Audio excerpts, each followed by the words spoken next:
Moving on, జనవరి 26 గణతంత్ర దినోత్సవం మాత్రమే కాదు, తెలంగాణలో రైతులందరికీ భరోసా నిధులు అందే పండుగ రోజు. ఇప్పటికే ప్రభుత్వం దీనిపై కసరత్తులు పూర్తి చేసింది.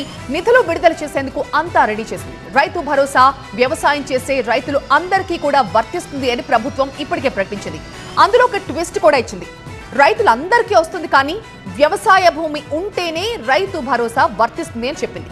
దీనిపై 2-3 రోజులుగా ఒక కన్ఫ్యూజన్ అయితే నెలకొంది. భూమి ఉన్నా ఆ సీజన్లో పంట వేయకుంటే భరోసా నిధులు రావన్న ఆరోపణలు వచ్చాయి. దీంతో ప్రభుత్వం దీనిపై ఒక క్లారిటీ ఇస్తోంది. సో రైతు భరోసా తెలంగాణలోని మొత్తం 1.35 కోట్ల ఎకరాల వ్యవసాయ భూమికి వర్తించేలాగా ఈ పథకాన్ని రూపొందించారు.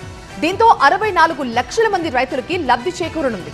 అంటే దాదాపు 12 లక్షల కుటుంబాలకి ఇది వర్తిస్తుంది. అయితే గ్రామ సభలతోనే అర్హుల జాబితాను రూపొందించబోతోంది ప్రభుత్వం. ఈ నెల 20 వరకు అర్హుల ఎంపిక జరుగుతుంది. 26 నుంచి రైతుల అకౌంట్లలో భరోసా నిధులు జమవుతాయి. ఎకరానికి 6,000 రూపాయల చొప్పున ఏడాదికి 12,000 భరోసా నగదు రైతులకి లభించబోతోంది. ఇందుకోసం ప్రభుత్వం 9,000 కోట్లు విడుదల చేసేందుకు సిద్ధమైంది. ఇక ఇందిరమ్మ ఆత్మీయ భరోసాని కూడా ఇచ్చేందుకు ప్రభుత్వం సిద్ధమైంది.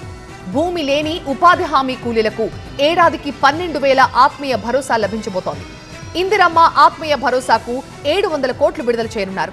ఇక రైతు భరోసా దేనికి వర్తిస్తుంది, దేనికి వర్తించదు అనే దానిపై కూడా ఒక క్లారిటీ వస్తుంది.